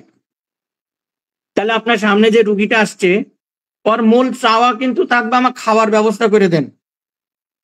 যেহেতু খাবারে গন্ধ লাগছে, ও খেতে পারতেছে না, তাহলে ওকে প্রশ্ন করেন তোমার কি খাবারের গন্ধটা দূর করতে পারলেই হবে? হ্যাঁ হবে, লাগান ওকে কলসিকাম। মানে প্রেজেন্ট, ও কি চায়, ওর ডিজায়ার কি, আকাঙ্ক্ষা কি, ও আপনাকে সব সময় বাই যে যাই বলুক আপনাকে ওটা ফুলফিল করতে হবে। জি স্যার। আমার কথা বুঝতে পারছেন? জি স্যার, আলহামদুলিল্লাহ আপনার তথ্য অনুযায়ী ও আইসা বলল যে ডাক্তার সাহেব খাবারের দুর্গন্ধ যাই পারে তাই হোক, আমি ও জানি লেবু খাইলে চলে যায়, আমি নড়তে পারতেছি না, আমার নড়াচড়ার ব্যবস্থাটা করে দেন। 2টা ওষুধ, হয় অ্যাসিড মিউর আর নইলে সাইনা, এই 2টার একটা লক্ষণ থাকবেই, মাস্ট বি থাকবে, অফ দিয়ে দেন। আর দুর্বলতা শেষ, আর রোগও ভালো হয়ে যাবে। মানে রোগী কি চায়, ফোকাস এক জায়গাতে, ও কি চায় জি স্যার, ওটা দিতে হবে। মাশাআল্লাহ, জাযাকাল্লাহ। এটা সবার জন্য। আপনি যুক্তি মারেন, তর্ক মারেন, যা খুশি মারেন, আপনি চেম্বারে ওই কাজই করেন, কিন্তু উদীয়মান হোমিওপ্যাথি ডাক্তারদেরকে ভ্যাবাসাকার মধ্যে ফেলাই দেন, দিয়ে না ও দিয়ে না ও মায়াজাম ও দিয়ে জিলাপির পেঁয়াজ বাঁধাই দেন। না, এর মধ্যে নাই, সহজ করতে হবে। জি স্যার, এরকম দ্বিধাদ্বন্দ্বে আমরা পড়ে যাচ্ছি স্যার। এখন কোনো দ্বিধাদ্বন্দ্বে নাই। আপনার রুগী কি বলতেছে, রুগীর কথা হলো ডাক্তার সাহেব দেখেন আমার পেটটা কি বিশাল বড়। তো তোমার পেটটা কেন বড়? আর বলেন না, ঠিক মতো সকালবেলা পায়খানা হয় না। তো কেন হলো না? আর বলবেন না, রাত্রেবেলা ঘুম হয় না। তো তুমি ওই যে গজবের মোবাইল আঙ্গুল দিয়ে গুতাও, এরমকে ঠেলা দাও উপরে, কি বলবো, ঘুম হয় না ও নিয়ে। মানে ও খুব স্ট্রেসের মধ্যে আছে, শুয়েও ঘুম হয় না, তখন মোবাইল গুতে। তাহলে ওর স্ট্রেস কমান, ওর ঘুম ঠিক হবে, ওর ডাইজেস্ট ঠিক হবে, ওর সকালবেলা হাগা ক্লিয়ার হবে, ও ভালো হয়ে গেল। হ্যালো, আসসালামু আলাইকুম। ওয়ালাইকুম সালাম। জি স্যার, এই যে আমার ওয়াইফ মানে বাচ্চা সিজারে হওয়ার পর থেকে মাসিকটা অনিয়মিত হয়ে গেছে। তো দেখা যায় যে প্রতি 1 সপ্তাহ পর পরে মাসিক হচ্ছে। তো এটাতে আমি কি করতে পারি স্যার? সিজার হওয়া কদিন হলো? স্যার 8 মাস চলতেছে। মানে 8 মাস। মাসিকের অনিয়মটা আগে থেকেও ছিল, বাচ্চা হওয়ার আগ থেকেও। তো ট্রিটমেন্ট করার পরে আর কি বাচ্চা কনসেপ্ট করে। তো এখন আর কি সমস্যাটা দেখা দিচ্ছে যে 7 দিন পর পরে মাসিক হওয়া শুরু হচ্ছে। একটু সময় দেন, সম্ভবত প্রোল্যাকটিন হরমোনটা বেড়ে আছে, ওকে স্বাভাবিক অবস্থায় আসতে দেন, এরকম হতে পারে। আমি অনেক রোগী পেয়েছি 2 বছর পর্যন্ত এরকম হয়। তবে ওনার আবার মুখ প্রচন্ড ঘামে, একটু রোদ সহ্য করতে পারে না, প্রচন্ড ঘামে, রাগও একটু বেশি, মানে এইরকমই। তো একজন বলছিল যে ক্যালকেরিয়া কার্ব ওই ঔষধটা হইলে ওনার জন্য হবে আর কি। তো ওইটা 2 দিন হচ্ছে আমি আর কি খাওয়াচ্ছি। এখন আপনার কাছে আর কি পরামর্শ চাচ্ছিলাম যে ঠিক আছে কিনা, বা অন্য কোনো করতে হবে কিনা। দেখেন, যদি গাইনির কথা বলি 3 বছর পর্যন্ত অপেক্ষা করা লাগে। জি স্যার। আচ্ছা, সিজার করা আর গরু জবাই করা একই আমার দৃষ্টিতে। সিজার করা জি স্যার, আর গরু জবাই করা একই। মানে সিজার করলেন, এতে পেট কাটলেন, আমি বলি যে জরায়ুটাকে জবাই করলেন। জি স্যার। আমার এই কথার অমত করেন না কেউ, আমি জানি। এবং আপনাদের যদি কেউ গাইনি ডাক্তার থাকে, সার্জন, ওকে বলবেন যে একজন হোমিওপ্যাথ এই কথা বলছে, আসলে কি সত্য, বলবে যে আসলে সত্য। জি স্যার। ওরা তো ওইভাবে করে যে নিয়ে যাওয়া আগে যে না সিজন না করলে হবেই না। জি স্যার। জি, এটা তো বলে, এটা তো বলে, কিন্তু সম্ভব সবকিছু। এখন তো আমাদের মা বোনরা খুব অলস। মা বোন যারা আছেন এরা আবার রাগ করেন না, অলস। যেমন কি পেটে বাচ্চা আসছে, উনি আপ এন্ড ডাউনে গোসল করবে। এক্সাম্পল দিচ্ছে একটা, আপ এন্ড ডাউন মানে বালতি থেকে পানি নিয়ে গায়ে পানি ঢালবে। নয়তো উনি কি করছে, ওনার ওয়াশরুমে মিডিলে একটা ঝর্ণা লাগানো, উপরে একটা ঝর্ণা, পেছনে একটা ঝর্ণা, উনি গোসল করছে, এক্সারসাইজ হচ্ছে না। জি স্যার। আপনি কিন্তু নর্মাল ডেলিভারির ওষুধ দিচ্ছেন, কিন্তু শেষে গিয়ে হলো না। জি স্যার। এরপরে কমোড ইউজ করছে, যদি কোনো কমপ্লিকেশন থাকে সেক্ষেত্রে অবশ্যই করবে, কিন্তু কমোড ইউজ করছে, ফলে এই যে অস্বাভাবিকতা শুরু হয়ে যাচ্ছে। জি স্যার। তো স্যার তাহলে ওটা কি ওইভাবে থাকবে, মানে আর কোনো কিছু করা লাগবে না, এমনিতে ঠিক হয়ে যাবে? আমি হলে আমার কাছে রুগী আসলে বলতাম যে 3 বছর পরে এসেন। আচ্ছা স্যার, ঠিক আছে, ধন্যবাদ। জি স্যার, আসসালামু আলাইকুম। ওয়ালাইকুম সালাম। স্যার, আদৌ কি আমাদের হোমিওতে নরমাল ডেলিভারির মেডিসিন আছে স্যার? কেন নেই স্যার? একটু স্যার যদি বিস্তারিত একটু বলতেন স্যার। বিস্তারিত বলার সময় নেই, কারণ 9টা 40 পর্যন্ত সময় ছিল, 10টা 38 বাজাই ফেলছি। দুঃখিত, বহুত ওষুধ আছে।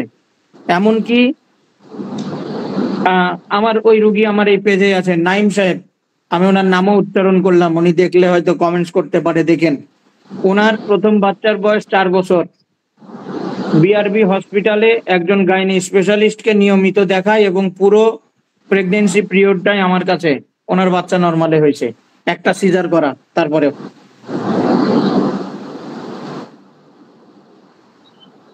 একটা সিজার করা, তারপরেও ওষুধ ছিল পালসেটিলা। আর বাচ্চার যেদিন ব্যথা উঠে পানি ভাঙ্গে ওদিন দিছিলাম কোলোফাইলাম 6।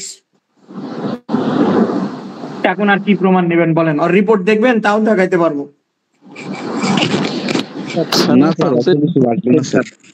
স্যার, ওই পালসেটিলাটা কতদিন আগে পর্যন্ত খাওয়াতে হয় নরমাল ডেলিভারি হওয়ার জন্য?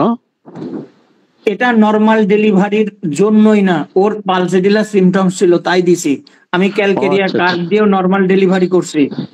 আচ্ছা, বেলেডোনাও ব্যবহার করছি এই নরমাল ডেলিভারির জন্য, কিন্তু ইউটেরাসের মুখটা যদি কনস্ট্রিকশন হয়ে থাকে, শক্ত হয়ে থাকে, সহজে যদি খুলতে না চায়, কোলোফাইলাম ইজ বেস্ট রেমেডি, কোনো কথা নাই। আচ্ছা আচ্ছা, অসাধ্যকে সাধন করে দিবে কোলোফাইলাম। ঠিক আছে স্যার।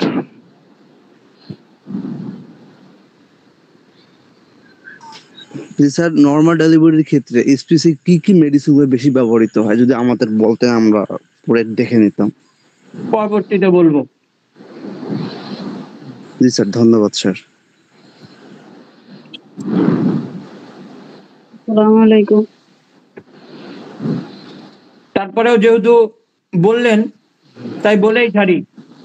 আন্নিকা লেখেন, নর্মাল ডেলিভারির জন্য যেহেতু বলছেন আন্নিকা, জি স্যার। অ্যালফাবেটিক্যালি বলতেছি। বেলেডোনা, ক্যামোমিলা, ক্যামোমিলা, এরপরে হচ্ছে ভেরামেট, বায়োকমিক বা যে কোনো একটা ব্যবহার করছি। ইগনেশিয়া, লাইকো ব্যবহার করছি, দেখতে পাচ্ছি। সাবাইনা, সিকেলিকর, একটা রোগীকে অস্ট্রেলিগো দিয়েছিলাম, পালফিটিলা, কোলোফাইলাম, জেলস,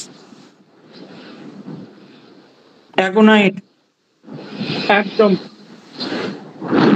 ইন মোমেন্টের কথা বলতেছি, অ্যাকোনাইট। এগুলো আমার প্র্যাকটিসে সব থেকে বেশি ব্যবহার হয়েছে। এছাড়াও নর্মাল ডেলিভারির জন্য হোমিওপ্যাথিতে এই ওষুধগুলো সহ 91টা ওষুধ আছে।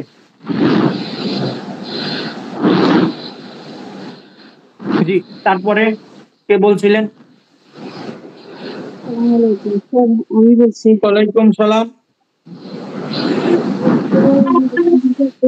করতে চাচ্ছি আর রোগীটার বুঝতে পারলাম না, অর্ধেক কথা আপনার দিক চলে গেল গো। পরামর্শ চাচ্ছি আর কথা বলতে চাচ্ছি। আপনার ওই যে থলিটা মানে কেটে ফেলছে, টিউমার ছিল, ধরা খাইছে, প্রায় আপনার পিত্তথলিতে টিউমার ছিল, তারপর ওটা কেটে ফেলছে আর আচ্ছা, ফেলে দিল।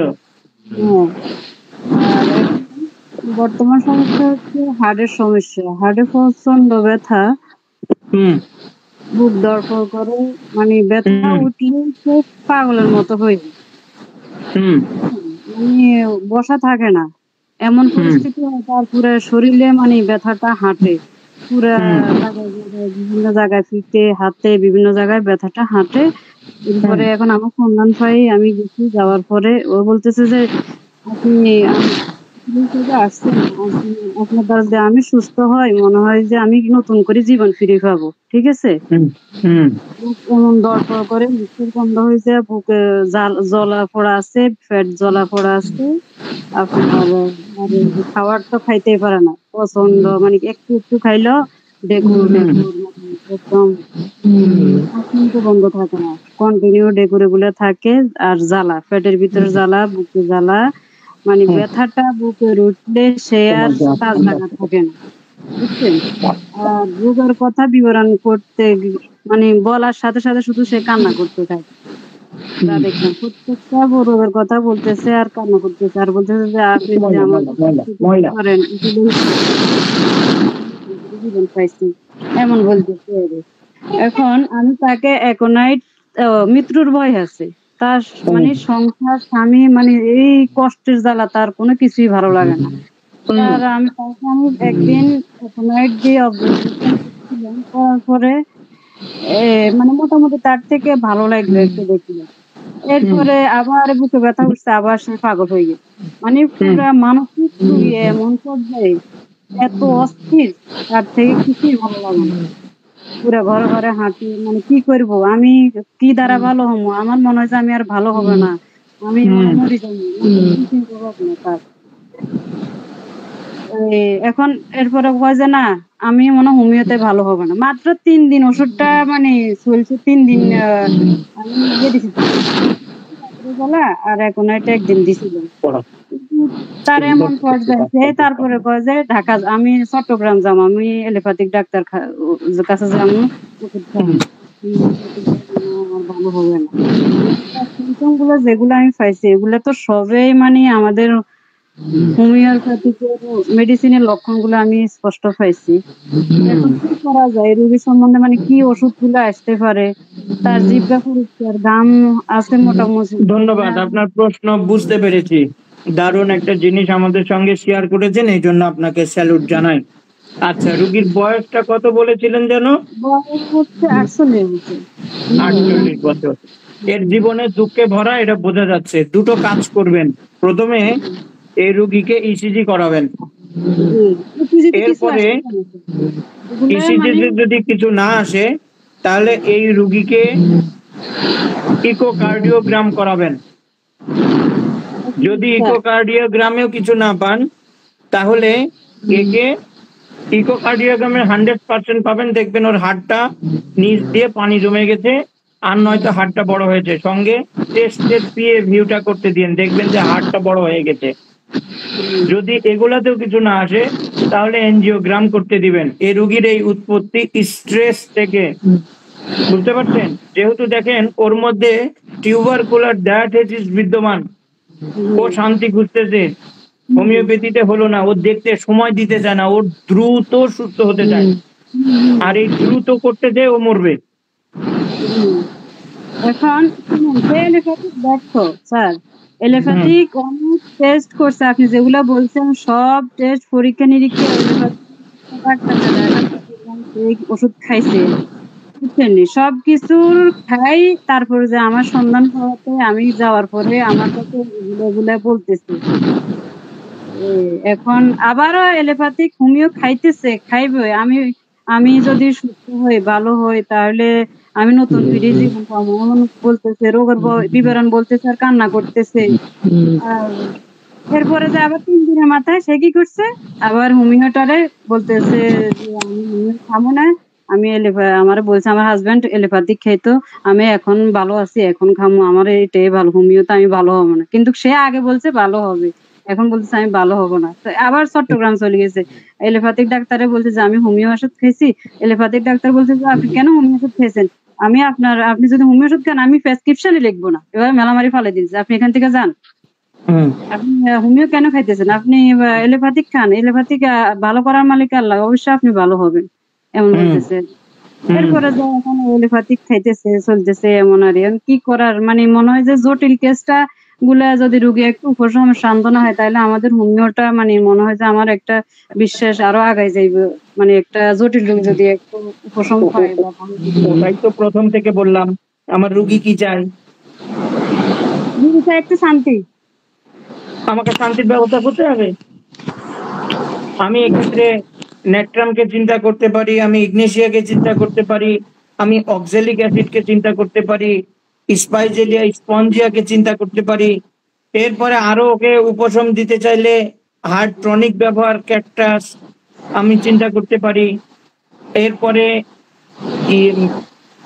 এনজিওগ্রাম তো অবশ্যই 100% ওর প্রবলেম ধরা পড়বে, সেক্ষেত্রে অরাম এখানে আসতে পারে। আমার খুব মনে পড়ে ওই রুগীটা হচ্ছে কুমিল্লা দেবিদ্বারের, ওর হার্টের প্রচুর ব্যথা, ও ইন্ডিয়াও গেছিল কিন্তু ওর ব্যথা ভালো হয় না। আমাদের বাংলাদেশের সুনামধন্য বেশ কিছু হোমিওপ্যাথি ডাক্তার দেখিয়েছিল, তাদের 19-20 ধরনের ওষুধ প্রেসক্রিপশন, ওগুলাও আমি দেখেছি, প্রত্যেকটা ওষুধ লেবেল কৃত, সব দেখেছি। লাস্টে আমি ওই রুগীকে অরাম 30 দিয়েছিলাম, ওর ব্যথা ভালো হয়ে গেছিল। মেন পয়েন্ট হচ্ছে রোগীটার বুকের ব্যথা, বুঝছেন? ব্যথাটা ওঠার সাথে সাথে সে আর স্থির থাকে না। হার্টের ব্যথা অ্যানজাইনা প্যাকটোরিসের ঠিক থাকবে কি করে? সে পাগল হয়ে যায়। আর মানে আর বিভিন্ন ব্যথা তো আছে, পুরো শরীরে হাঁটতেছে। ভ্রমণশীল ব্যথা, Ignatia, pulsatilla, natrum, meadow, aurum এগুলোর মধ্যে আছে, খোঁজেন পাবেন। এবং এক্ষেত্রে নির্দিষ্ট একটা ব্যবধানে উচ্চ ডোজ গুলো দেন, বেশ ভালো কাজ করবে। আমি এলাম ইগনেশিয়া দিয়ে শুরু করছি, কিন্তু এখন আর খাবে না। নাইমুল ভাই আপনার মাইকটা অফ রাখেন দয়া করে, নাইমুল ভাই। আচ্ছা, ঠিক আছে, সবাইকে আবারও ধন্যবাদ। আমরা আজকে বিদায় নিই। যারা সময় দিয়েছেন, আপনাদের মূল্যবান সময় আমার সঙ্গে দেওয়ার জন্য ধন্যবাদ। চাইলে আবারও সামনে কখনো হয়তো আমাদের এরকম প্রোগ্রাম হবে। আপনাদের উপস্থিতি আরো কামনা করছি। আরো নতুন নতুন অভিজ্ঞতা আপনাদের কাছ থেকে শোনার জন্য আকাঙ্ক্ষায় থাকলাম। আমিও পারলে কিছু শেয়ার করব, এই আর কি। সবাই ভালো থাকবেন, দোয়া করবেন আমার জন্য। শুভরাত্রি। আসসালামু আলাইকুম রহমতুল্লাহ। ওয়ালাইকুম সালাম।